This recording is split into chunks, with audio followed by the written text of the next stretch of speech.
It is what it is.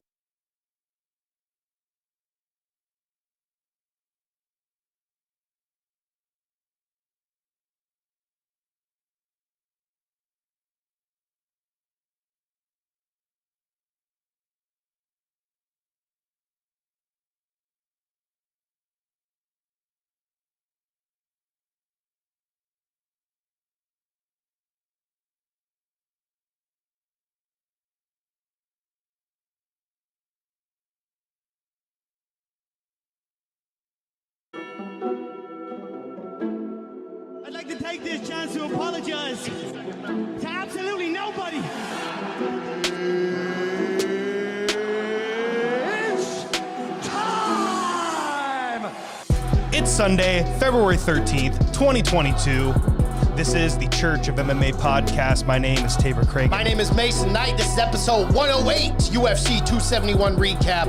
After that, we jump to some MMA news, and then we talk about the Walker versus Hill preview show. But before we do all that, Tabor, where do we begin? With our very own website, Mason. Guys, go to thechurchofmma.com. You get links to every single social media account. They're all down in that little bar right there. They're also in the description. YouTube, we're live right now on YouTube, Rumble, Facebook, Twitter, and our Twitch. Guys, take this second. Go to our Twitch real quick, open it in another tab, pull that live stream up. It is way better quality, guys. You will get a true 1080p picture. It is built for the live streaming from the ground up. We're really trying to grow our Twitch, guys. Feel free to follow us over there and subscribe there if you like. And, maybe eventually, I think do you have to have like a certain amount of subscribers on Twitch before you can do the custom emojis like we have on YouTube now? I think it's something like that. Yeah, I believe so. It's something kind of like that. Yeah, but so custom emojis coming soon over there. And also, guys, make sure you join the congregation here on YouTube. We're going to be dropping custom emojis down in the chat. We just made 2 more custom ones of ourselves, and there was a lot of fun posting those last night in the Fight Companion. And as always, guys, if you could do all that, just feel free to follow us on all our social media accounts. We have a TikTok, a Twitter, Facebook, Instagram, YouTube Shorts as well, and Gab and Gitter. Guys, we have Gitter Gang. We are sitting around 2,500 on Gitter, followers on Gitter, yeah. It's absolutely blowing my mind every single time I say that. Like, it's crazy. Thank you so much for all the support you guys give so far. Mason, I had a Fight Companion last night. Man, what a card, too. UFC 271 lived up to all the hype.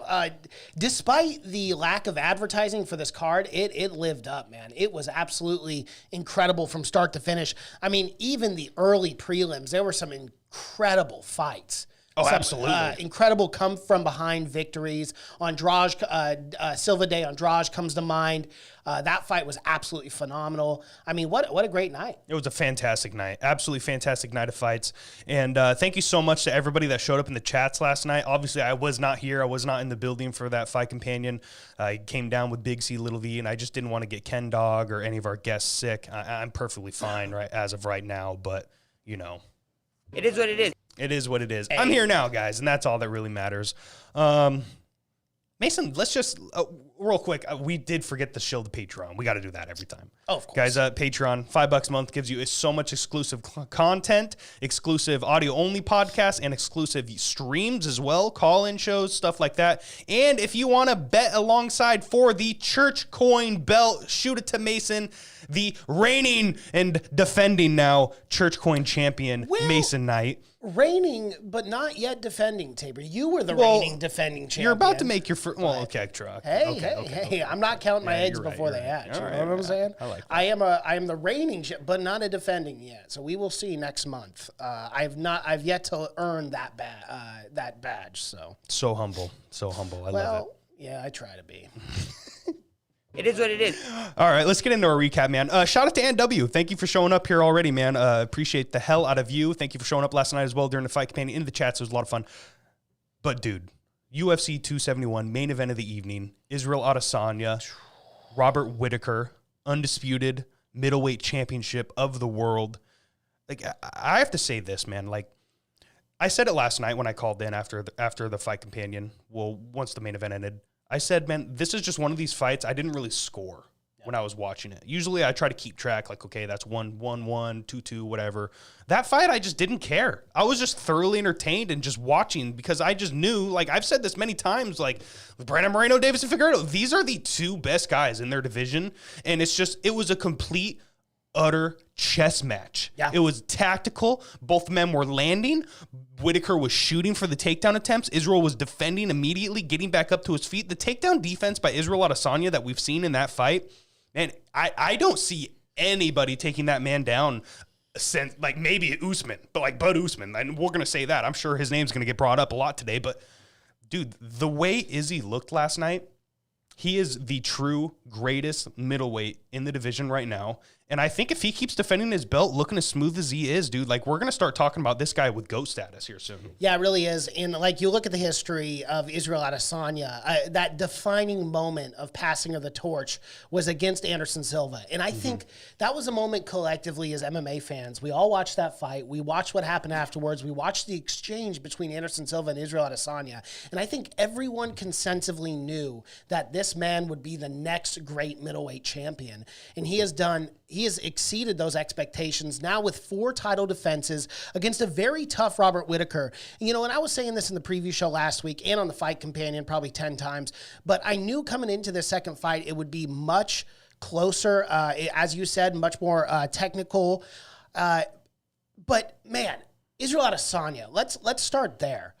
Yes. It's just absolutely incredible to me, his takedown defense, because Robert was successful and he did take Izzy down. He did not implement any ground game because Izzy just kept getting back to his feet. And though some of those were technically takedowns, they don't score very well on a judge's scorecard when the fighter gets right back up. And that's something Izzy did brilliantly, man. Absolutely. I mean, I was very impressed with that. He definitely learned from that Jan Blachowicz fight and implemented a lot better takedown defense. I was just thoroughly impressed. And you know, as you said too, Tabor, you know, I watched that fight on the Fight Companion, and I kept going back and forth. I was like, maybe Izzy won, maybe Robert. But you're right. When I watched that fight, I wasn't really scoring it. I was just enjoying it as a mixed martial arts fan, as a UFC fan. You knew it was a very big moment for either one of these two fighters. I mean, had Robert Whittaker went out there and beat Israel Adesanya, we would have been looking at a massive trilogy fight between those two. But also the legacy and career of Israel Adesanya to go out there and get his 4th title defense against the former middleweight champ who he had already beat once is also a miraculous story. And I'm just so excited for the future of Israel Adesanya. And as you said, again, to kind of hit on that point, I do believe we are looking at the best middleweight on planet Earth right now. And I'm very excited to see the future of GOAT status. And it's so fun being a part of this journey with Israel Adesanya as an MMA fan, watching greatness being displayed fight after title fight, man. And I'm excited. I think Israel Adesanya could very well beat Anderson Silva's record for 10 title defenses. Yeah, it's possible, dude. It's possible. I mean, like, really, the only 2 names that I really think have the most competitive chance with Izzy right now, it's Kamaru Usman and maybe a Hamzat Chimaev. Well, and Marvin Vittori. Oh, yeah, well, you guys, he won that fight. He did. He won that fight. He lost, Marvin. I set you up. You're gone. You're gone, Marvin. Dude, it's just, it's wild to watch because, like, for the longest time, I was saying, yeah, Usman beats Izzy. I think he takes him down. I think he dominates him on the ground. Watching that last night, I don't know if that's the case. I know. I don't know if that's the case, but goddamn, I want to see it. Yep. I just think realistically, you know, they obviously came out again. Usman and Izzy said that it would take $100 million for them to fight each other. So realistically, yeah, that's never happening. I don't think that fight will ever happen. And you know what? I'm actually okay with that. Let these champions be great in their own divisions. If they weren't friends, it'd be a different story. I'd love to see the fight, but I'm cool with it because Usman's pound for pound greatest in the UFC. Israel is close behind him. So you know what? I love watching greatness in these divisions. And again, I just don't know what's next for Israel Adesanya. Yes, Dana White in the post-fight press conference came out and said Jared Cannonier is the front runner for the next title fight against Israel Adesanya. And no disrespect to Jared Cannonier, looked absolutely phenomenal against Derek Brunson. We will jump into that later. But again, I just see Israel Adesanya completely dismantling him. And again, no disrespect to Jared. I love watching him fight. He had a very impressive performance, but Israel is just that good. He's got the length, he's got the reach, he's got the timing, the in and out. The kicks are just incredible. this man's going to be a champ for a very long time. Yeah, I don't see anybody beating him in the middleweight division. No. Nobody. Name a guy in the top 15. I'm going to say Izzy smokes him every single time. Yep. I mean, Robert Whittaker in the post-fight press conference was saying he won that fight. He thought he did enough. And some of those rounds were very close, and he was landing nice combinations too. I mean, he was out counter-striking Izzy in a few of those exchanges, but was it enough to overact the leg kicks, the teep kicks, the body kicks Izzy was landing? And the way Izzy was in the matrix, every time Robert threw that sneaky combination, he loves doing that combination where I think it's like a double jab to a head kick or something like that. That's one of his favorites. It's one of his favorites. Did not land a single time last night. Izzy was in the matrix with a lot of those shots, just completely got out of the way at the last second and watched it go by. I love watching this man fight. I know there's a few people out there, Michael Chandler, Justin Gaethje, that don't like watching this man fight. Yeah, that was strange tweets by those two, man. I did not see that. Let's kind of just talk about that briefly here because, you know, stylistically, what Justin Gaethje and Michael Chandler are, they're brawlers. So they go in there and they put everything on the line. They win some, they lose some, and it is what it is. Israel Adesanya, and for guys like that who are brawlers, it's hard for them to kind of encapsulate what Israel Adesanya is and what true undisputed greatness is in continuing to defend that championship belt, which is something that Justin Gaethje and Michael Chandler have failed to do in the same perspective as Israel Adesanya. So they had a problem with it. But as a mixed martial arts fan, I love all types of fighters. I love Justin Gaethje and Michael Chandler, them fucking brawling and going at it. It's great. It's entertaining. It's fun. And we love those fighters for it. But a guy like Israel Adesanya, he's on the path to greatness. He's an incredible counter striker. He picks and chooses his shots. He moves around great. And those are the GOAT status fighters. And I understand why brawlers don't like that. But as a mixed martial arts fan, I completely disagree with their take as far as fan perspective, because that fight to me was extremely entertaining and something that I was just glued to the TV watching. Yeah, absolutely. Dude, I was thoroughly entertained that entire fight. Yes, I mean, could you have said both men probably should have done more? Yeah, but like, think about the level of competition they're doing that against. Like, if you just decide just to throw wild shots, Whittaker could have put Izzy out. Yeah. Izzy could have put Whittaker out, vice versa, man. It's like, that's how you have to fight a man of that caliber. And I love the game plan by Robert. It worked. He did do a very good job closing that gap from the first fight. But it just wasn't enough, in my opinion. I almost feel like I think Whittaker just should have done more. Like he was respecting Izzy so much, and you have to, because Izzy has sneaky power. He could have flatlined Robert with any of those shots. Well, and he did in the first fight, too. And he did in the first round, too. He had that beautiful left hand right down the pipe, right down the middle, and he dropped Robert in that first round. So, I mean, that instantly won Robert's respect, as it should have. So, I mean, it's hard to sit here and play armchair quarterback. It's hard to sit here and be like, you know, hindsight's 2022 or some shit. Like, it is what it is, man. It is what it is. Izzy's just that good. You have to give him that level of respect. I thought Robert had a very good game plan coming into this fight, and it did work to a certain extent. Yes. But I just did not see him winning those rounds. Maybe the second I thought he had it, maybe the third, but I did edge it to Izzy.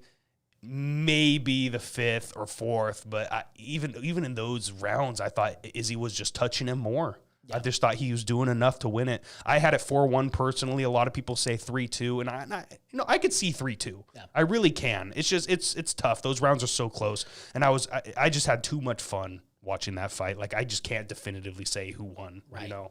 But Izzy won the fight. Like, that's obvious. I do want to talk on the side of Robert Whittaker, because he did have a really good game plan coming into this fight. And I thought he tried to implement a lot of what we expected him to implement. You know, the takedowns obviously were key here.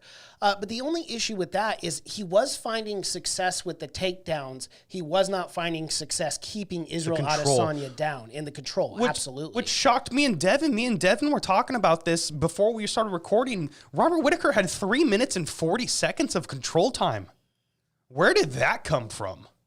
Because I did not see 3 minutes and 40 seconds of him controlling him on the ground. So they must have taken some of that clinch work, maybe some of the cage work into consideration there.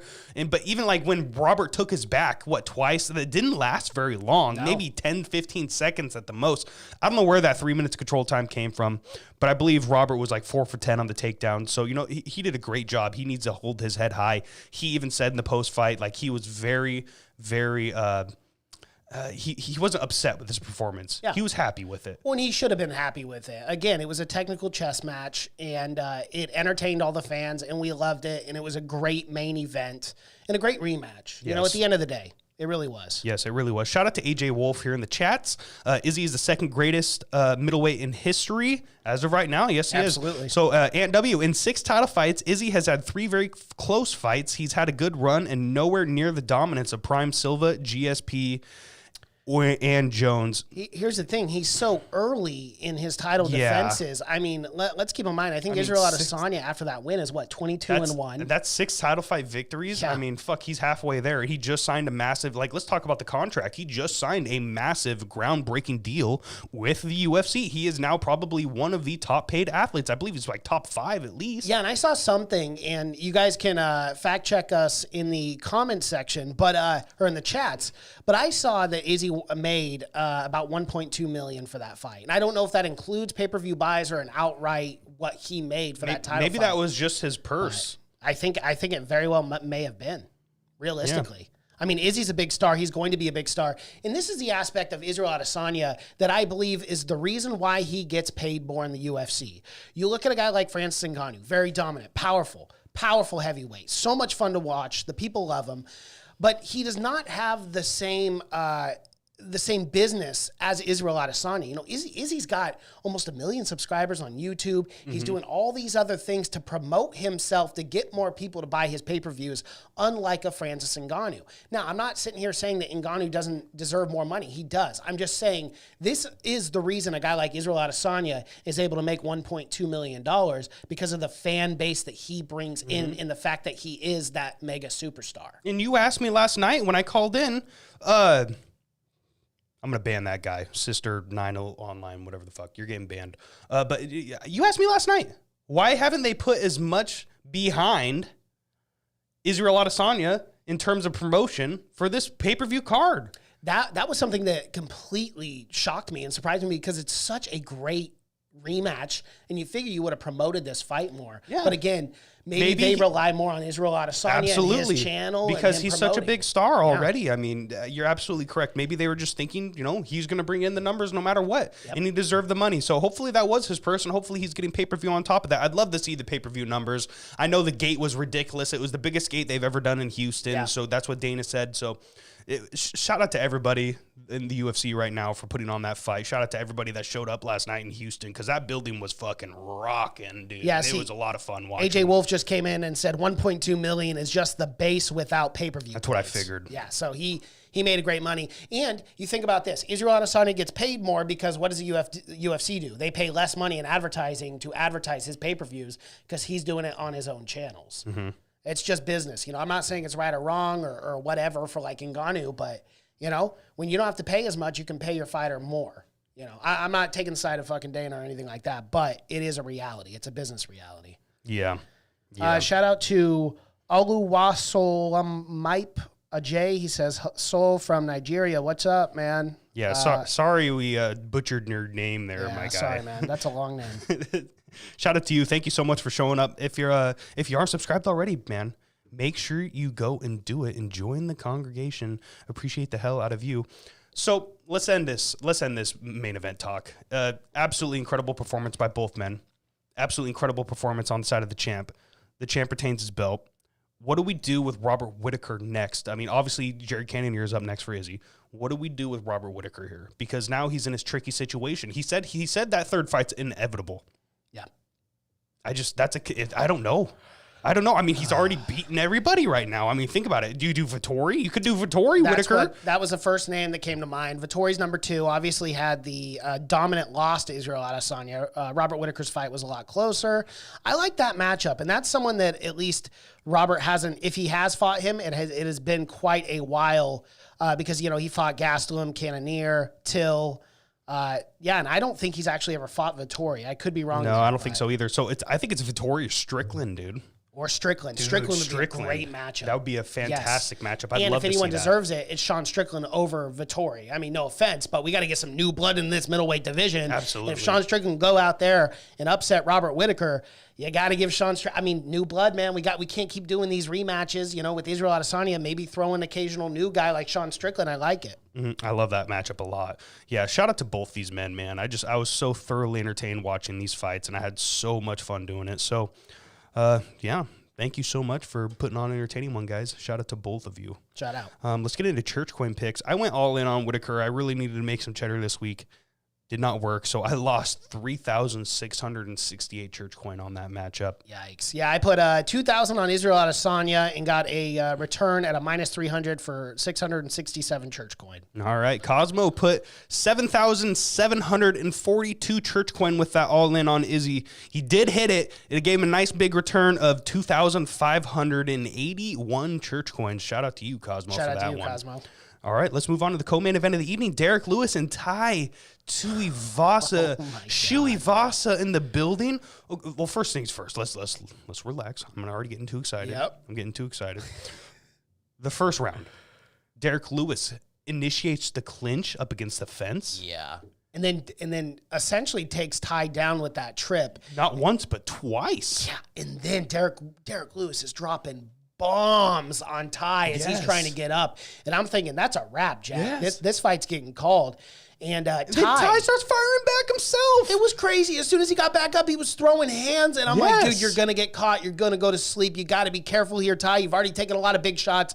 But a testament to Tai Tuivasa's chin. I know he has been finished before. But, man, this is Derek Lewis. This is one of the biggest power punchers in the UFC. And for him to be able to withstand that barrage of punches in the first round and to come back out, and not just come back out in the second round, but then to come back in that first round while getting up and throwing bombs at Derek Lewis was absolutely insane. What an incredible fight, dude. I mean, that first round was wild, and then round two. Oh my God. The Hellbows? Yes. Can we call those things Hellbows? Because that's what they were. They were just trading, man. Oh They just my God. zero fucks given. They had a little bit of a grappling exchange there, but zero fucks given when they started trading up against the fence. Derek was landing big shots, man.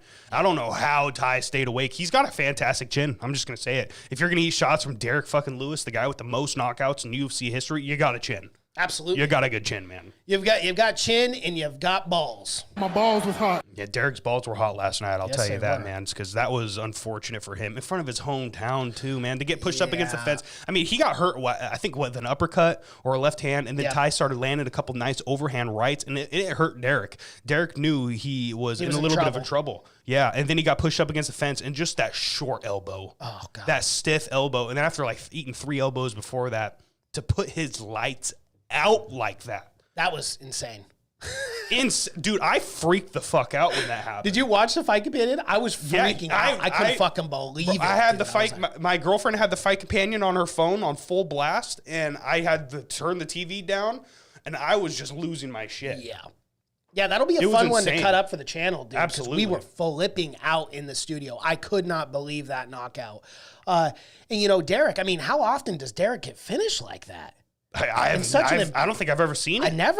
I mean, the guy, Derek has got a chin himself, too, Yes. man. And, like, for Tai to just do what he did and to just hit him with that fucking elbow. And I loved it because they played it again in slow-mo, and you just see that elbow landed flat. You could tell Tai put everything behind that elbow. And it was perfectly placed. Was perfectly placed, right on the chin. And there was nothing Derek could do. He was falling down, man. No. That's it. That's Dude, a wrap. God, it was absolutely insane. Like I don't know how else to say it, man. Like that shocked me. Yeah. Fucking shocked me. I was shook after that fight. And that's the second that happened, you called me, and I just went, is Whittaker going to do it?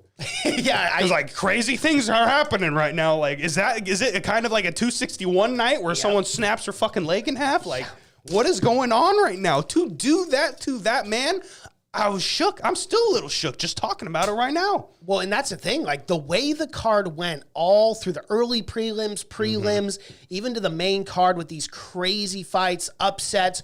Guy gets dominated in the first round and then comes back and wins round 2. Shout out to Dos Santos? Yeah, it was Silva de Andrade, that's right. Yeah. Shout out to him because holy shit. What a fight, guys. Absolutely. If you missed that fight on the prelims, you got to go back and rewatch that. It is well worth it, man. One of the most impressive comeback wins I've ever seen in the UFC. I thought for sure it was going to be over with. So let's talk about this, Tabor. We got to talk about Ty's future, right? Exactly. So Derek Lewis, before this fight, was sitting number 3 heavyweight in the world. Tai Tuivasa coming in at ranked 11.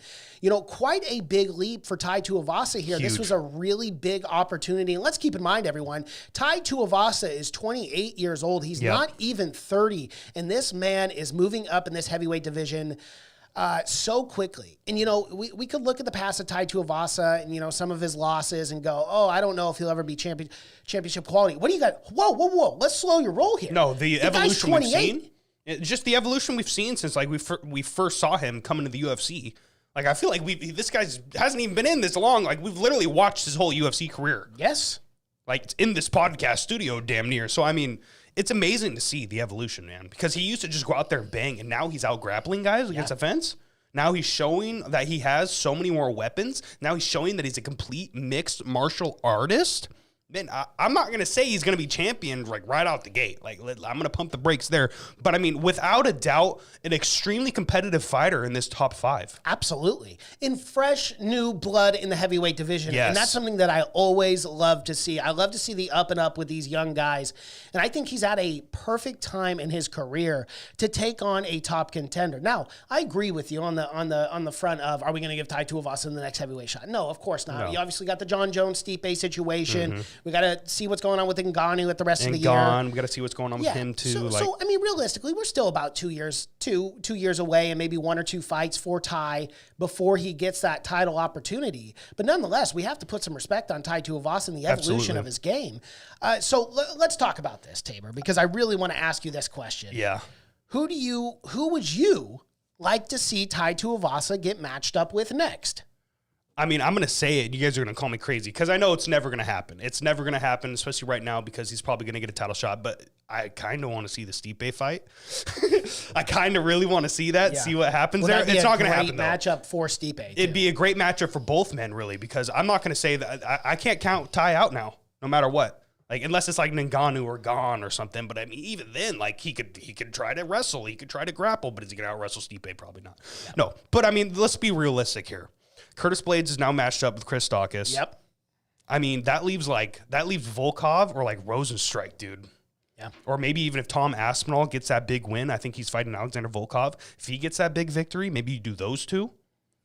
There's a lot of matchups here for Tai Tuivasa. And you know what? I think that actually works out perfectly. That fight is set, Volkov versus Aspinall, is set for March 19th, which is essentially a month away from now.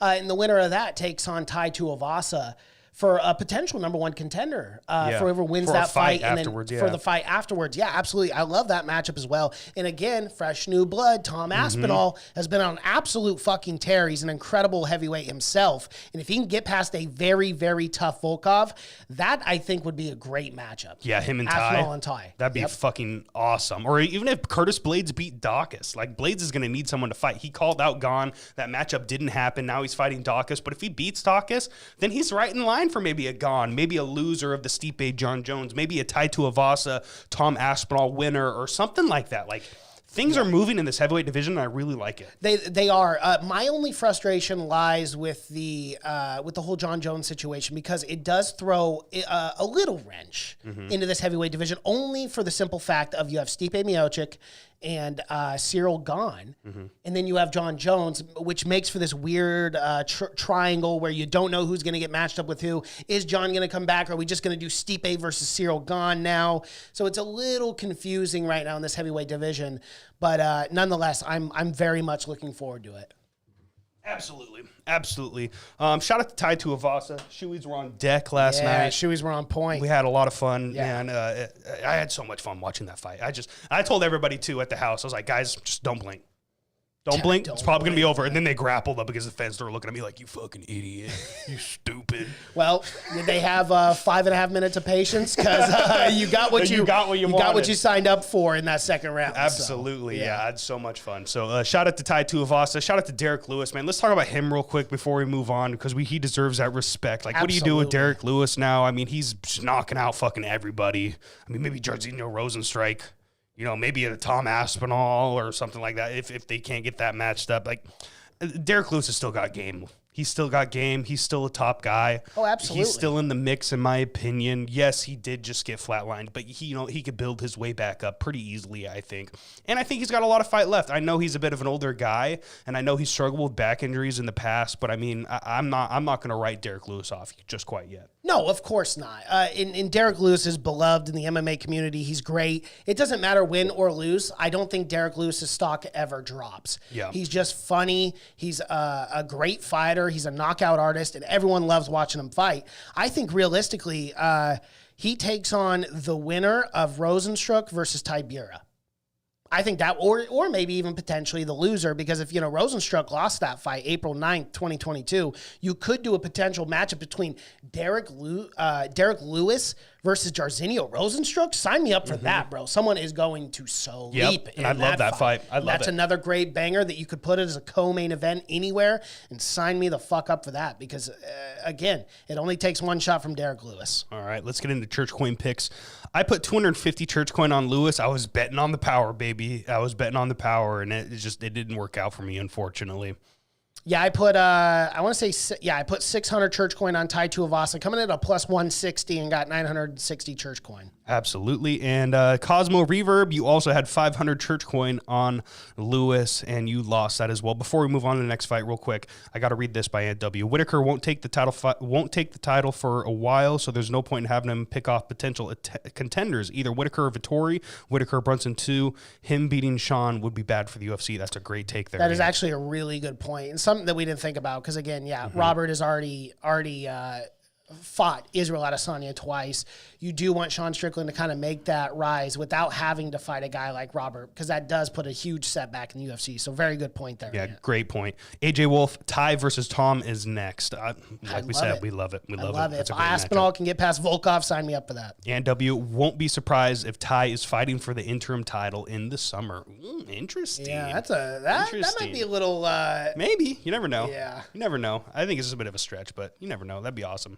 Let's move on to the next fight. We got Jared Cannonier, the Killer Gorilla, coming in and KOing Derek Brunson in the second round. After getting taken down and kind of dominated there for a little bit in the first, Derek, he was able to get back up and he was able to land big shots, but then Brunson dropped him there at the end of the first to solidify that round as his. Yep.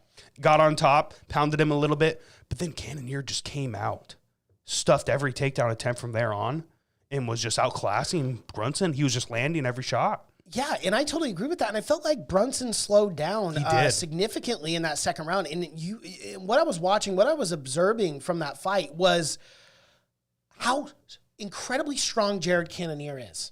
Incredibly strong. I think it gassed Brunson just getting up. Exactly, because you could see the brute strength of Cannonier. He is a very, very strong middleweight. And you could tell it was wearing on Brunson. Brunson would get a takedown. He would try to work some, implement up against the fence, but Cannonier would just muscle his way out of all those situations. And I think it took a toll on Brunson in his gas tank. I really do. Yeah. Which is really shocking when you got a guy like Brunson who just went out there not too long ago and beat Kevin Holland over 5 rounds. You figured he would have that cardio. But again, Cannonier is a different fighter, man. He is strong as hell. And I was just so impressed, too. Those elbows from top that Cannonier was dropping down on Brunson. Yeah, they're vicious. Brutal, dude. And, I feel like I disrespected Cannonier a little bit because I completely just didn't see him winning that fight. No, neither did I. I thought Brunson was just going to completely outclass him on the ground, take him down, dominate him. Yep. But I mean, the strength factor, all this. And you know what? And people said it in the chats last week. They're like, people are taking Cannonier in that fight because Brunson gets hit. And he did, man. I mean, look, Kevin Holland was hitting. Darren Till was hitting him and stunning him. Like, he was getting hit, but he was successfully taking those men down and keeping them down once he had them there on the ground. If someone gets back up and keeps hitting Brunson, it's just he doesn't seem to stay in the fight. in those types of situations. So it just sucks for Brunson, man, because I really wanted him to continue that streak, and I really wanted to see what he could do with Israel Adesanya once again. Yeah, but after this fight and seeing the development of what happened, I'm pumping the brakes on that. Yeah, I'm actually almost kind of glad that Brunson. Well, I'm not glad because I love Derek Brunson, but I understand, and I'm actually okay with the idea of him not fighting Israel Adesanya because after what Izzy just did to Robert, I just think he would piece him apart. And Absolutely. I definitely do not think if Robert Whittaker couldn't keep Izzy down, I don't think Brunson can. I absolutely 100% agree with that. Absolutely. Let's get into church coin picks. I believe all three of us took Brunson. I had 1,000 church coin on Brunson, lost that one there. Cosmo had 500 church coin on Brunson. And I had the biggest bet out of all three. I put 1,500 on Brunson and lost that. Yeah. It is what it is. It is what it is. What it is. Let's move on to the next fight. Alexander Hernandez versus Renato Moicano. And Moicano looked good, dude. Holy shit balls, did he look good? Really fucking good. Hernandez was trying his best, man, but it just was not enough. In that second round, when Moicano took his back, I knew it was over immediately. The level of Brazilian Jiu-Jitsu this man has, it's not a lot of guys at 155 pounds will be able to hang with this man on the ground unless they're like an elite level wrestler or an elite level Brazilian Jiu-Jitsu guy. If you're just like a complete mixed martial artist, you need to asterisk this Renato Moicano guy because not only was he fantastic at 145 pounds, and not only was he a top contender there, I truly do believe Renato Moicano has what it takes to be a top 10, very competitive lightweight in probably the most dangerous division in the UFC right now. Yeah, no, absolutely. I think, and obviously this was during his reign in featherweight. He did lose two top fighters in the featherweight division, Chan Sung Jung. Jose Aldo. You also had Jose Aldo. But in his last two fights, 2 second-round submission wins. And, I just think Alexander tried to do everything, but Renato Moicano was just walking him down, and Alex had no time, no answer for it at all. And Renato submitted him pretty easily, man. It was very impressive. Extremely impressive. Shout out to Renato Moicano for that. I would love to see him get a top 15 matchup, but I mean, is Gamrot even ranked right now? And Gamrot did beat him. So, no, Gamrot's not even ranked, so he's going to have to keep fighting. Yep. He's just going to have to keep fighting a couple more unranked victories, and this guy's going to be right in there in a ranked matchup, and I cannot wait to see it. I'm very high on Renato Moicano. He's still a very young guy, and he's still developing his game so much. And if he can get, like, way more. He's already extreme. Gamrot's 12. Oh, Gamrot is ranked. Okay, yeah, why not? You could do a Diego Ferreira. Yeah. You could do a Brad Riddell. Why not? Armin Saryukian. Like, why not? Any of those fights would be fucking fantastic because all three of those men are incredible on the ground. Yes, I would honestly any matchup, and I know it's easy pickings here because he's 15, but Diego Ferreira versus I would Renato love Moicano. Sign Give me me the fuck that up. one. Sign Give me me the that fuck one, up, man. dude. The exchanges that could happen on the ground there, the rolling, the scrambles that could happen there. I'm thoroughly intrigued with that matchup right there. So I think that's an absolutely fantastic one. Shout out to Renato Moicano for the big victory. I put 200 church coin on him, and that gave me a return of 133 church coin. Cosmo had Hernandez, and he lost 350 church coin there. Yeah, and again, had the biggest bet on this one. I put 500 on Hernandez and lost that. Damn. Yeah, that's rough. Bobby Green and Nasrat Hascrossed. I always fuck this guy's name up. I'm just going to call him lightweight Kelvin Gastelum. Because he looks just like Kelvin. They're the same person. He's just lightweight. It's so funny. But Bobby Green was in the Matrix last night, dude. Yeah, the Matrix. He looked fucking fantastic. The way he was smooth like butter. Shout out to my girlfriend for that one because it tastes like. Wait, I can't believe it's not Bobby Green or something like that. Yeah, the joke she made, that was a good one. Shout out to you, babe. It was absolutely impressive performance in the efficiency of Bobby Green, man. I mean, I believe he landed over 50% of his significant strikes. I think he threw something around this. I don't have the statistics up, but like 320 something strikes, and out of those 168 landed. I mean, it was a masterclass performance by Bobby Green. Absolutely. Unquestionably. The and it fact can happen he's to a not better ranked fighter. already is actually kind of egregious in my opinion. Absolutely. He needs to get a top 15 guy. Period. End of discussion. He absolutely has to. Absolutely. Fuck it, dude. Moicano versus Green, winner gets ranked.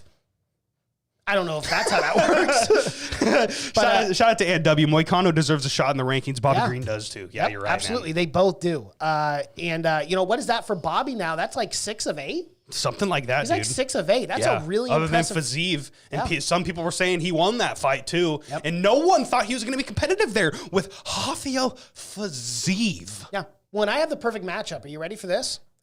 Riddell versus Fiziev happened December of last year, right? Only a few months ago. Fiziev obviously won that fight. 3rd round KO, TKO. Brad Riddell right now is 14 in this division. Let's do that. Bobby Green versus Brad Riddell. Both of them lost to Fiziev. This is going to be a great opportunity to see who gets that top 15. Okay. Give me that. Yeah, let's do it. All day. Give me Diego Ferreira and Moicano, and then give me Bobby Green and Brad Riddell. I love it. I love it. I think those are fantastic matchups. I agree 100,000%. Let's get into church coin picks. I put 250 on Bobby Green. There was no way I wasn't taking him in that fight. I love Bobby Green. I love his story. I love it when he gets on the mic. He's actually a really nice fucking guy. Yeah, he is the scariest looking guy ever. Yeah. But he is a super fucking nice. And I love me some Bobby Green. So of course I had to take him for 250 church coin. A Cosmo took him for 350 church coin. Got a return of 206 church coin there. My return was 147. Yeah, and I put 500 on Bobby Green as well. We all consensively picked Green here. I put 500 and got a return of 294. Absolutely. Mason, this is the one fight we're going to talk about that I didn't watch. And the next one, too, unfortunately. Andrei Arlovski, Jared Vanderaa. I didn't watch this fight, and it was a split decision. Yeah, and my bad, guys. I did not throw up a graphics. I did not make a graphics card for this. That's on me. My bad. It's fine. It's fine. But yeah, we'll skim over this one. You know, it's just absolutely incredible the career Andrei Arlovski has had. He's 43 years old and still getting the job done and still looking really good, man, in this heavyweight division. This guy has to, and I know some people may disagree or maybe not. I mean, former champ and everything. This guy's got to be in the Hall of Fame when his career's over with. He absolutely has to be. The fact he's not in the Hall of Fame right now is actually kind of weird. Yeah, it is weird because if anyone deserves it, it's Andrei Arlovski, especially with that very impressive performance against Vanderaa, man. I love it. I love seeing that. I love seeing these older guys who can still compete at a high level, and that's definitely Andrei. Yeah, I feel disrespectful because I didn't watch the fight. There was literally these two fights we're about to talk about were the only ones on the entire card I didn't watch. I watched every other one. So shout out to Andrei Arlovski, man. Just a fucking legend of the game. Shout out to you, dude. And Absolutely. I didn't take you in that fight, man. I put 100 on Vanderaa. I was like, dude, eventually he's got to lose, right? But no, he's just dominating guys still. Beating them still. He's just so competitive. And like that's the thing. Like we got to look at his record right now. Yes. His last loss was February 20th, 2021 against Tom Aspinall, who's a top prospect in this heavyweight division. Since then, he has beaten Chase Sherman, okay? He beat Carlos Felipe, and now Jared Vanderaa. He's on a 3-fight win streak at 43 years old. Are you fucking kidding me or what? It's crazy. Crazy. Absolutely insane. I put, I put 200 on Arlovski and got a return of 133. Cosmo put 400 on Vanderaa and lost that one there. Let's talk about it. We didn't put church coin on this fight, guys, but let's skim over it before we do the totals and all that. We gotta put some respect We do. on Roxanne Modafferi here. So yeah, shout out to Roxanne Modafferi, man, because like just the happy warrior. Like, I've literally have never heard a negative thing come out of this woman's mouth. Nope. Ever. She's just a really good person. Extremely good person. Nice person. In the community, like, she's not, like, the most popular person in the community. We all know that. But she is someone that I think will be missed. Because not only were her weigh-ins awesome, she'd always show up with the Super Saiyan hair and all that stuff. It was just so cool. She's just so nerdy. And a lot of people really identify with that, man. And, like, you got people coming out of her gyms, like Levitt, I believe, who's looked fucking fantastic and is out there dominating people at 145 pounds. So, I mean, and he's the same person, man. He's like a theater kid. Yeah. He's just kind of nerdy and super, super nice, man. I just love people like that. And I wish we had more of them in the MMA community. And Roxanne Modafferi will definitely be missed. Yeah, and Roxanne Modafferi was not someone who would go on very long win streaks, but the wins she did have were extremely impressive. Super impressive, yes. Macy Barber, she beat her January 2020. She did lose to Lauren Murphy via decision, but then comes back and beats Antonina? No, Andre Lee. Andrea Lee. Andrea Lee, excuse me. And yeah, I know you're talking about. You're talking about Lee. Yeah, sorry. I don't know why the girl she does lose to, like Talia Santos, is 19-1. Oh, amazing. She did lose to her and Vivian Marujo. Yep, another one. But yeah, what a career for Roxanne, and we wish you the best moving on in your career. Absolutely. Shout Been out to fun Roxanne. watching you. Shout out to Roxanne. Let's get into our prop and parlays. So our prop bet, I took Whittaker by decision. I lost that one. I believe Cosmo took Izzy by decision and had 500 church coin on it and got him a nice return of 750 church coin there. And then I put, I had Adesanya by decision as well, put 400 on that, got a return at a plus 150 for 600 church coin. And parlays, I was going big. I needed this parlay. And if I would have hit it, I don't know if I would have been close, but it would have been huge for me. I wouldn't have been at the bottom as far down as I am. It's a little depressing. Whittaker, Lewis, Brunson, Green. I didn't hit that one. I had 2,000 church coin on that. And to figure out my final totals for the month for the Church Coin Championship series so far, I had 7,968 church coin. I lost 6,747 church coin this week. My new and final total for the series is 1,221 church coin. I hate to bring this up. I hate to do it. Well, let's do Cosmos first. No. But you're actually negative 3,800 and something church coin. How? Because the $5,000 or 5,000 church coin loan. Oh, okay. Just had to bring that up. Sorry, I had to troll a little bit. I'm being an asshole. No, I know that it, was good. but- That was good. I was thinking, I was like, do you know how to do math, bro? Like, what the fuck? Of course. all in of good course. fun. I'm just fucking around. No, that was good. That was a good one. But That was a good one. Cosmo will do his picks real quick. His parlay was Brunson, Lewis, Izzy. Did not hit that.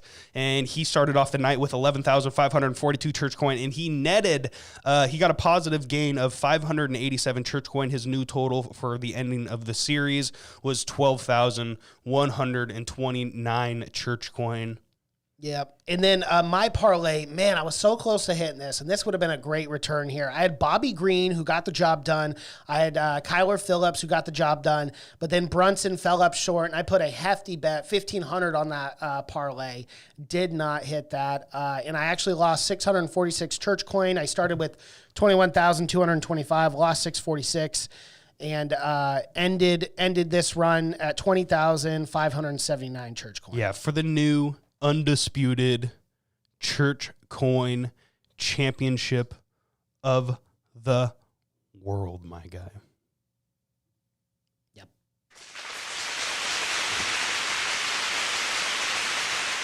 Congratulations, Mason. Thank you, everyone. No, I'm not even making like jokes or anything. Like, I'm happy for you, man. I really am. Yeah, I because appreciate it. It's been a long run. after the 2 years, man, I really do feel bad because that bill was looking real fucking nice wrapped around my shoulder, bro. Real fucking It nice. was looking good. It was enjoy, fun to finally hit it. Yeah, enjoy yourself. Don't spend all that money in one place. Well, I'm going to turn in this gold, and I'm going to get some cash for it. So gonna pawn it, bring it to a pawn store. Yeah, but in all seriousness, man, congratulations on winning the Church Coin Championship. Thank you. We will be betting again. It's the new series starts today, guys. And before we even talk about any of that, man, shout out to our Patreon subscriber. Shout out to our #1 guy in the chats. Always. Cosmo motherfucking Reverb, dude. Like, thank you so much for betting alongside of us. We appreciate the hell out of that. The audio clips you were sending in were fucking hilarious, dude. The Chael Sonnen rat. I can't talk. Chael Sonnen rant. And then the rap there to end it. Bro, that was absolutely amazing. Thank you so much, Cosmo. And I'm just going to announce it right now. Cosmo is going to be back for this next series, this next round for the Church Coin Championship belt. He will be betting alongside of us again, and we are all starting off with 10,000 church coin for this preview show. Absolutely. So congratulations, Mason, and I think it's time to move on to some MMA news.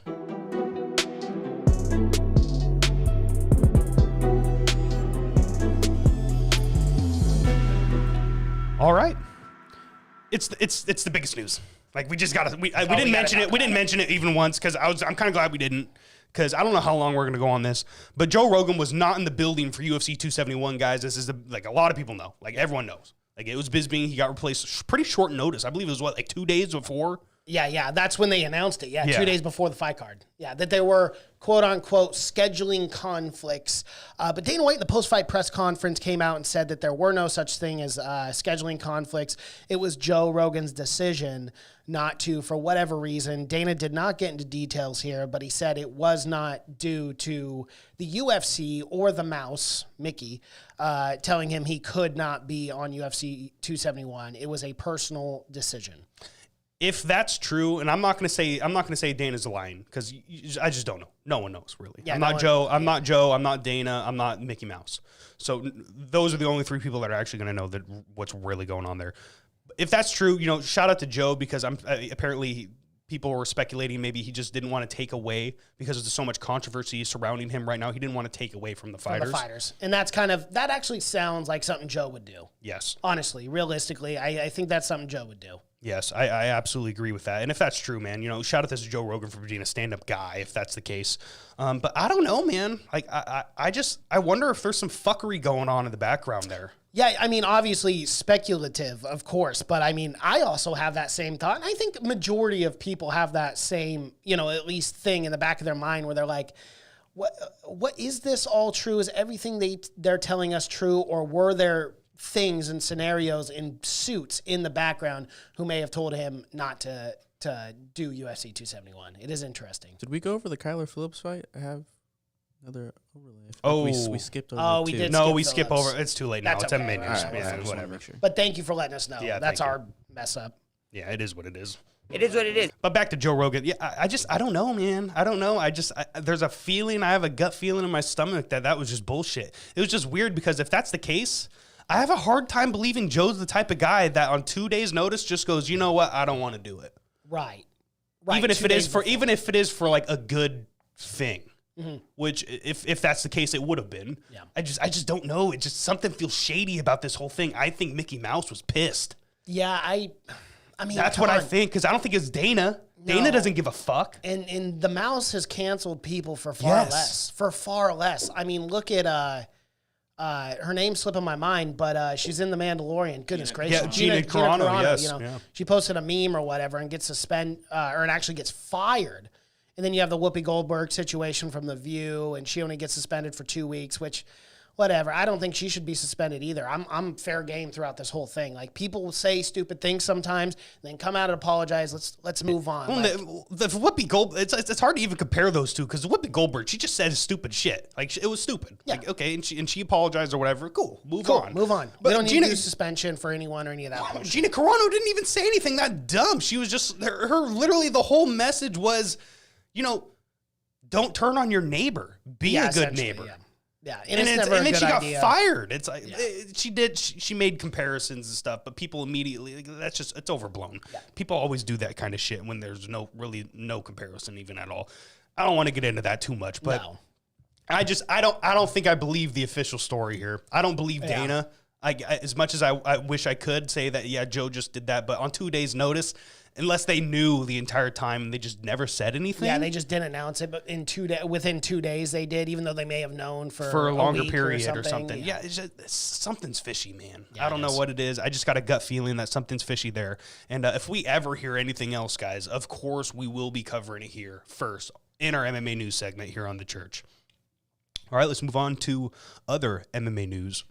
Dustin Poirier was at the press conference last night, and he said that the Diaz fight is really close to being done. He is very confident that it does happen, and it is not his side holding up negotiations. It is Nate's, actually. So I'm wondering what's going on here is because Nate keeps on saying, let's do it, UFC. Let's do it. I'm ready. I'm ready to sign, but nothing's happening. Nothing's being announced, and nothing's official as of yet. And I'm sure we're going to find out soon whether this fight happens or not because I think they're going to have to get it done quickly to make sure, they're both going to want an 8-week training camp, and it's going to be a big fight. It's going to be a big fight, maybe on a huge card somewhere, 5 rounds. And obviously, I'm assuming this will be at 170 pounds, welterweight division, and not 155. I just don't see Diaz dropping down to that again. For both of their careers at this point, Dustin Poirier obviously losing to the reigning defending champ at this point, Charles Oliveira. I think this is the perfect matchup for both of them. I think Dustin at this point realizes he just wants to make some money. He wants these big money fights. All respect to him. And he deserves that. This is a guy who's been in the top echelon of this lightweight division for so long. Had a great run at featherweight as well.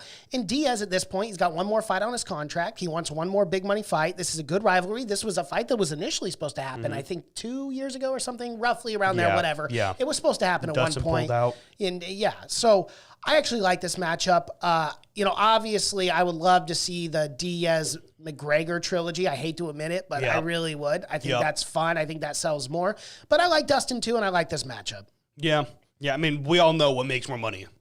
McGregor, Diaz, 3. Yeah. Obviously, it's the biggest card. It's the biggest fight you can make in the UFC right now. Yes. Easily. Unless Khabib comes back. And then him and McGregor, that would never fucking happen. That's not happening, guys, as much as I wanted to. No. I'm just intrigued. I hope this fight gets made. I really want to see it. I was really disappointed when, not because he pulled out, but because this fight didn't happen a long time ago. It was supposed to be huge on Madison Square Garden. They were even pushing for that fight to happen at 165 pounds for a new belt at 165 pounds. Yep. Didn't happen. It was really interesting there for the community. And hopefully this happens soon. And guys, of course, if it does get announced, you'll hear it here first. Absolutely. All right. We'll end it on this MMA news. I'm not going to talk about what I have down in the notes. We'll end it on this. This goes into our preview show, guys. Rafael Fiziev is having visa issues, and he will not be in the main event this weekend against Rafael dos Anjos. That fight got moved back to the 5-round co-main event of UFC 272 of Colby Covington, Jorge Masvidal. So we're going to have 2 5-round fights on that fucking card, and I can't wait. Yeah, and I got to be honest, I'm not bad about it. I'm not mad. Makes UFC 272 that much better. And I got to say, man, for the fight night, and we'll get into it in the preview show, but it's an absolutely great fight night coming up this weekend, February 19th. It's going to be a great night of fights. But it made sense to move this fight. I mean, obviously with the visa issues and whatnot, having it on UFC 272, there are no title fights for UFC 272, but that card is stacked from top to bottom with some bangers. Ridiculously some real stacked. bangers, man. I can't wait for that card. Fight Companion coming for sure for that, guys. And hopefully we get the guests on that we've been teasing so much. I know. I want them on so bad. It'd be so awesome. It would be so awesome. So shout out to both Fiziev and RDA for keeping this fight alive. Yes, we do have to wait a few more weeks, but that's fine. I'm willing to wait for that matchup, dude. Oh my God, Fiziev and Dos Anjos. Are you fucking kidding me, dude? Like, I'm getting jacked right now just thinking about it. It's going to be great. I can't wait. I can't wait. Gun to my head. Who am I taking? Who am I taking in that fight? Fiziev. I'm going to say it. I'm just going to say it. I think Fiziev beats him on the feet. But RDA is so good. I know. I might have Dos Anjos in He's so good. And if he takes him down to the ground and dominates him there, but you never know if Dos Anjos is a striker, so they might just stand and bang. I can't wait. 5 rounds. Sign me up. Yeah, absolutely. I'm stoked for that. Stoked. Absolutely stoked. All right, Mason. Let's move on to the preview show. Let's do it.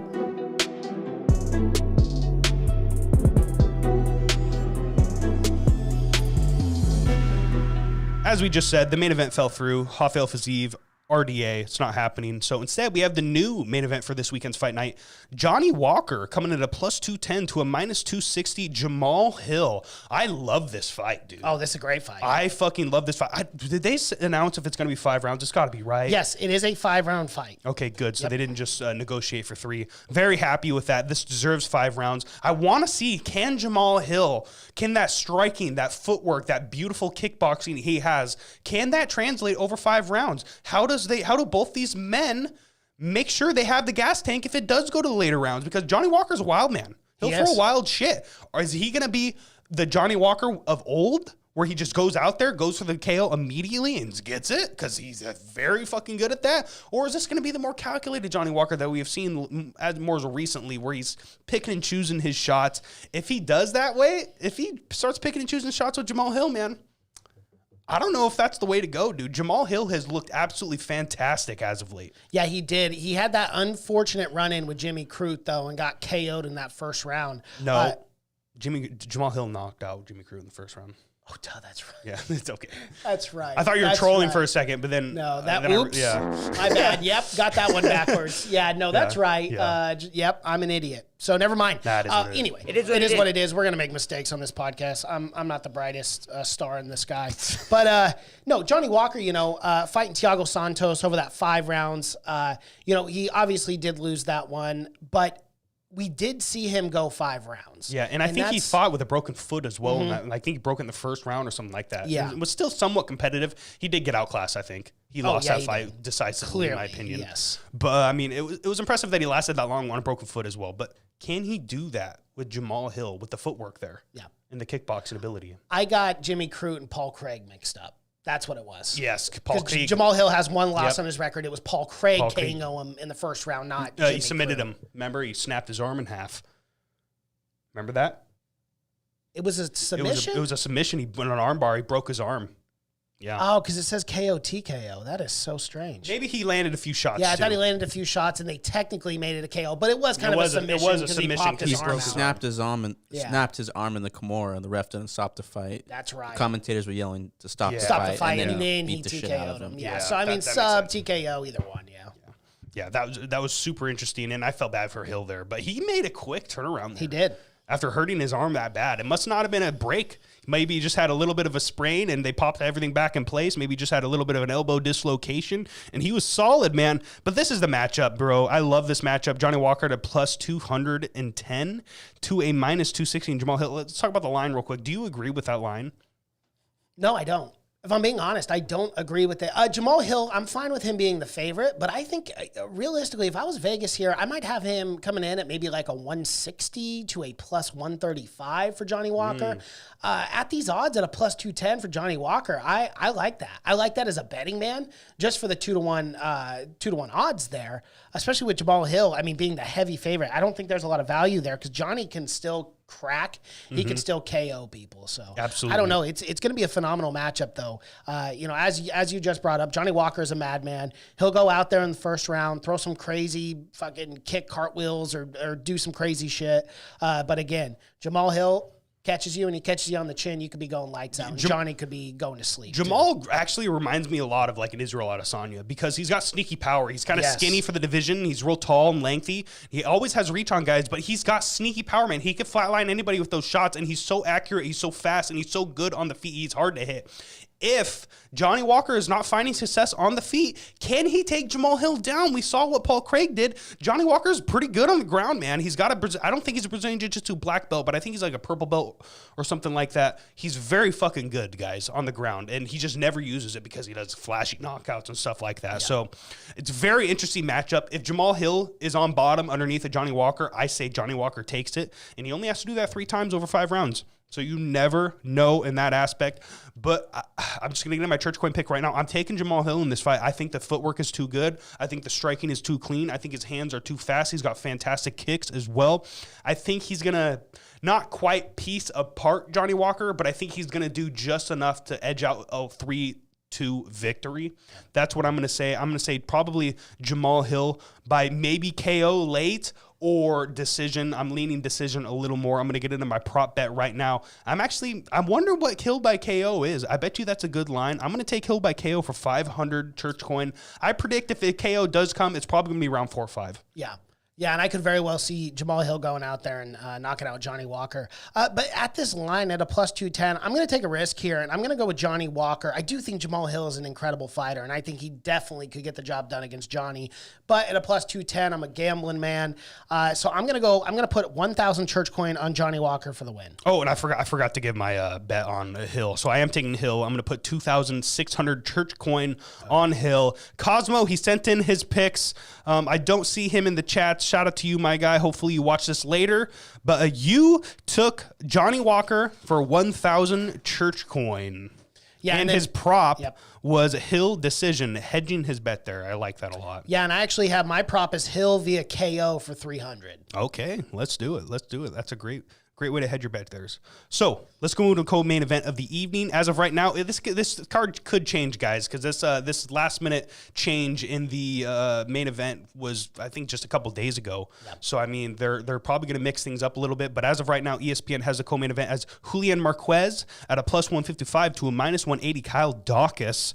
This is a great fight in the middleweight division. Absolutely, and this is a great co-main for absolutely a fight. Fantastic for a fight night, co-main. Which is absolutely incredible considering the main event got pulled initially, and initially Johnny Walker and Jamal Hill were supposed to be the co-main. But yeah, no, this is a great card, top to bottom. I really, really do enjoy the hell out of this matchup. I love Julian Marquez, the Cuban missile. I think is his nickname or something real close to that. I've always liked this guy. He's and remember his post fights are the greatest. You know, he's like, Miley Cyrus, I love you, Miley Cyrus, and then she tweeted at him like, oh yeah, I love you too or whatever.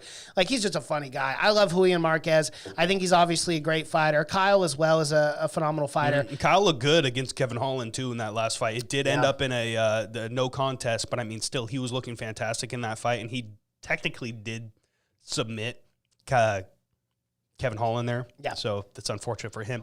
But, I mean, he looked fantastic in that matchup, and I could see either of these men winning. I love that the line is actually pretty close. Yeah, I like it too. Julian Marquez in his last 2 fights beat Patolo, Coconut Bombs. He submitted him in the third round, and then he went out and beat Smiling Sam Alvey via submission in the second round Sam as well. won that fight. That was bullshit. No, I'm just joking. Yeah. Let's get into church coin picks, man. I like Julian Marquez. Like you said, he's funny. He's great. He's got a fantastic submission game, too. And I think he's going to keep this streak alive. I think he goes out there and I think he submits Kyle Dawkins. I like him at a good value at a plus 155. I'm going to take him. I'm going to put 250 church coin on Marquez. Nice. I'm going to put 800 church coin on Marquez for the win here. As you just said, coming in at a plus 155. I really like those odds. Marquez has obviously got a great ground game as well and could very well pull off the submission win over Kyle Dawkins. 800 church coin, really? Yep, so, you know what? I'm going to have to move this up to 500 church coin on Marquez. There we go. So, if we both lose, we both lose. Yep, exactly. It is what it is. It is what it is. Cosmo Reverb is going the other direction, and he's putting 1,500 church coin on Kyle Dawkins. Big, if he can hit that, that's big for him. That's big for him because you and I have big on Marquez. So. Absolutely.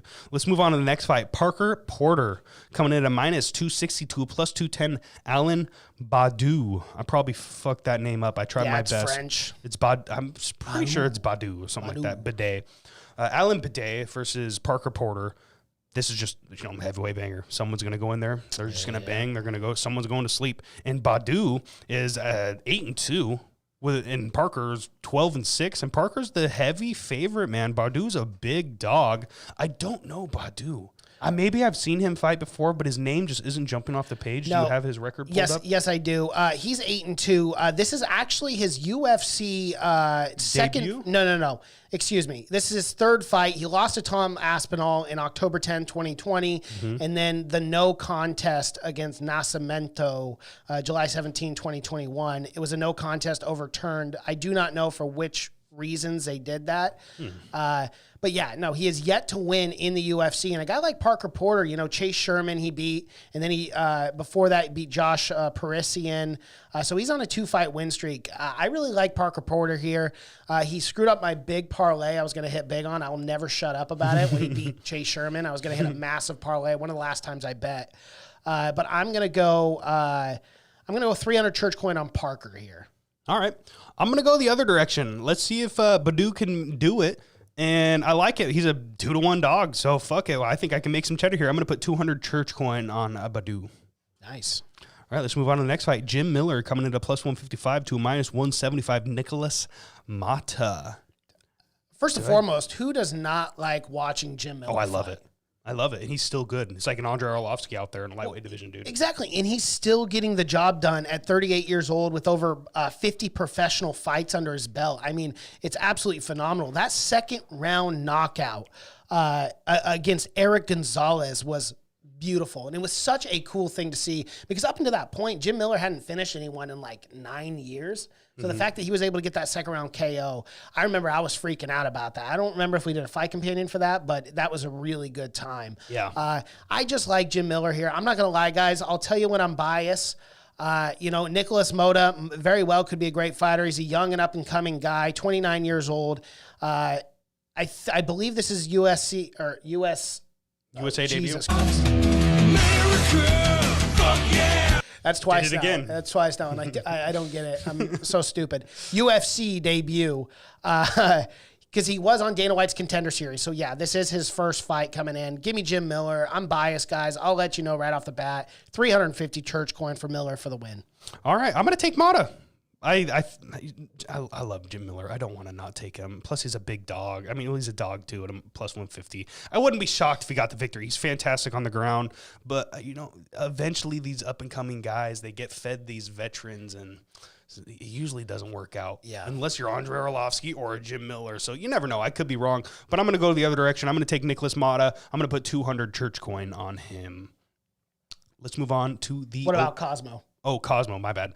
Cosmo is taking 250 on Jim Miller. All right. All right, you guys are going with the vet. Let's go. Yeah, I like Miller. All right, opening fight of the main card. This could change, guys. Stay updated. If they add a fight, maybe we'll bet on that too or something like that. We'll keep you guys updated. But as of right now, it's Joaquin Buckley at a -150 to a +125.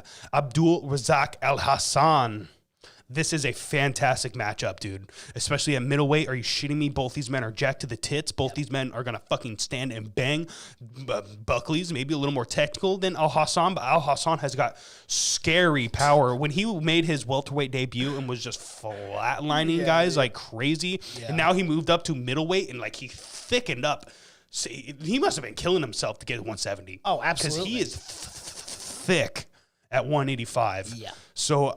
when he's still got the power, it still translates to middleweight. I mean, he was on a 3-fight losing streak before taking on Alessio De Chirico, but knocked him out within 17 seconds. So that power still does translate. And this is a really good matchup, too. I mean, Joaquin Buckley had one of the most insane knockouts against Kanasa. Oh, yes. I mean, everyone remembers that. Everyone knows that one. And, he also beat Chirico beat him, which is very interesting. So that's interesting there. It's a very interesting thing, but then Joaquin Buckley bounced back against Antonio Arroyo, KO in the 3rd round. This is a great matchup. I think this is going to be a firefight. It's a great way to open up this fight night main card. And I'm saying it right now. There's going to be a finish. Yeah, there's going to be a finish in this sleep. fight. I think someone goes to sleep, and it could be in spectacular fashion, whether it's a massive overhand by El Hassan or some crazy ninja shit from Buckley or an overhand himself. He's got crazy power there as well. I just love this fight. Just bleed, just channel in my inner just bleed guys. So let's do it. I'm going to go into my church coin pick right now. I'm taking Buckley. I think he's going to be a little more technical. He's got better weapons. I think he's got better kicks.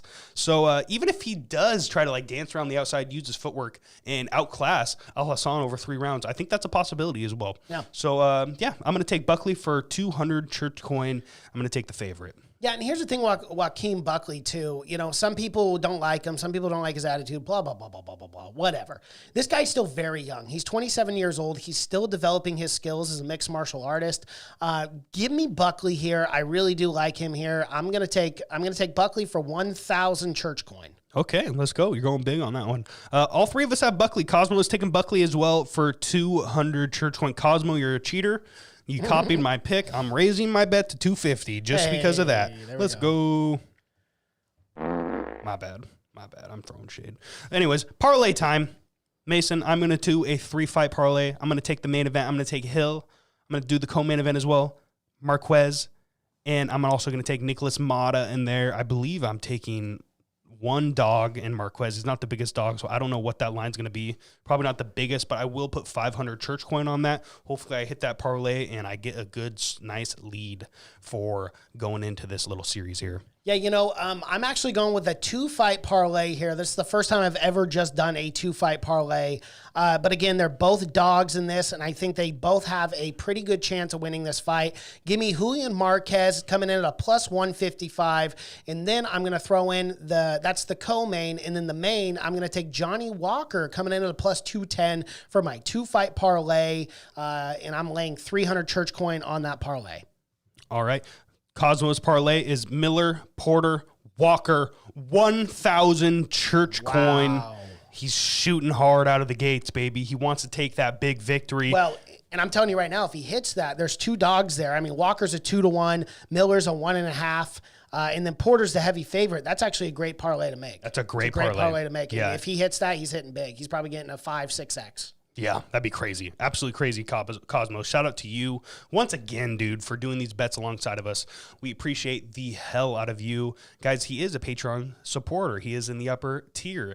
If you want to bet alongside of us in one of these series, guys, this series will probably end in about 3 or 4 weeks. We'll see. Maybe after the next pay-per-view or something. Well, the next pay-per-view is actually a few weeks away. Yeah, 3 weeks away. So maybe. So we have the 19th, 26th, and then the 5th. So we'll either end after that or maybe the next fight night after that. We'll see. Well, I'm fine. I'm fine with only 3 weeks this week if that's what you guys want to do. We can just do every pay-per-view for the end. Sure.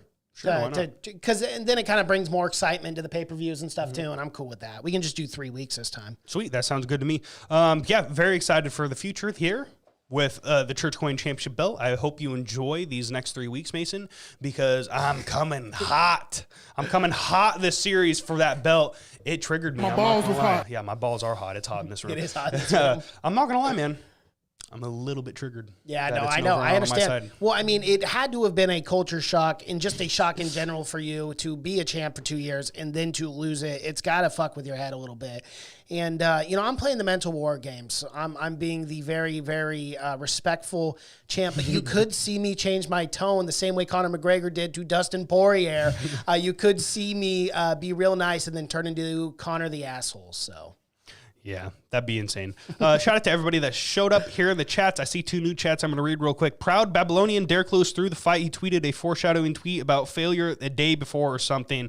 Derek Lewis was not knocked out cold. He braced himself and caught himself before he hit the ground and then acted KO'd. Ooh, conspiracy theorist cap is on. Yeah, which Proud Babylonian. Hey, here's the thing. That tweet, He did kind of catch himself. I'll give you that one. He did kind of catch himself, but I mean, I don't think he was there, man. I don't think he was there. No, and I mean, you're going to instinctively try to not hit the 4 if you're not completely out. I don't think he was out cold. I do agree with that take.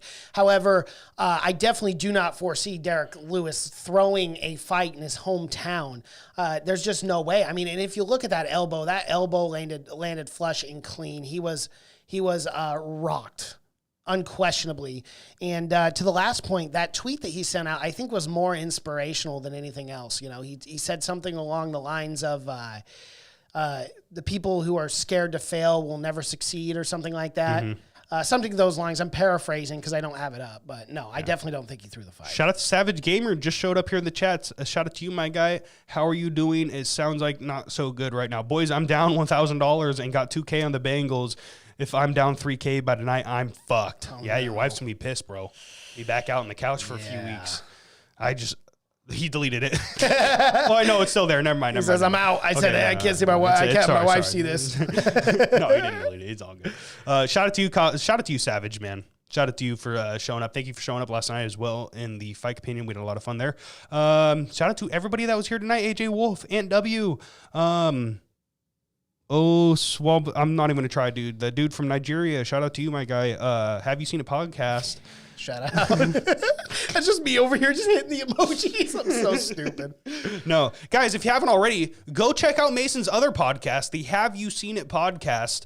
They review movies and all kinds of cool TV shows and stuff like that. What's next on the menu there, Mason? So we're doing Jackass Forever, and then... nice. Yeah, because of the Super Bowl and stuff, me and Cash are going to meet up. We're probably just going to do Jackass and then do a lot of trailer reactions, because there's going to be a lot of awesome trailers dropping during the Super Bowl, so we're going to pull those up and react to them right away. So it'll be good. That'll be cool. That'll be cool.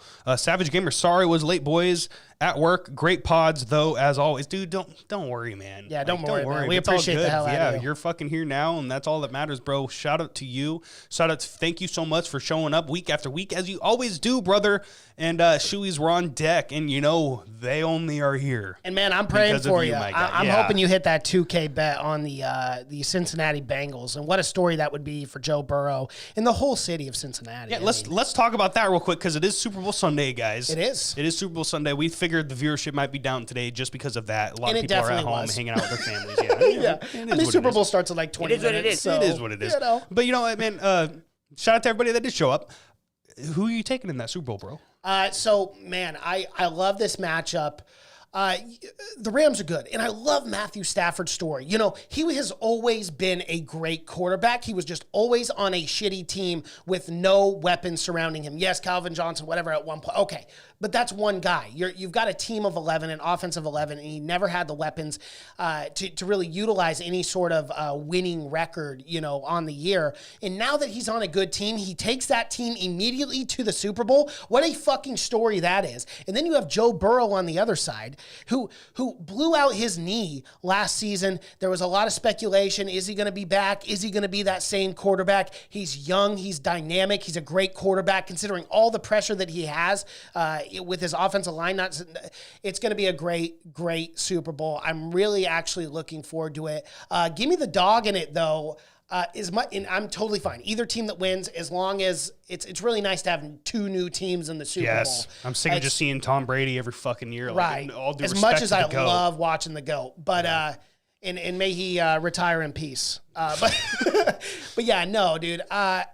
I like Cincinnati. I'd like to see the Bengals win, but I'm not upset if Matthew Stafford wins that Super Bowl, especially moving to the Rams this year. Yeah, my brain is telling me that the Rams are going to take it, but my heart is going with the Bengals. With the baby. Cincy, yeah. I'm a Seahawk fan, dude. I don't want to see the Rams win. You don't want to see the Rams It's win. like I get watching it. the fucking 49ers win the Super Bowl. It just sucks.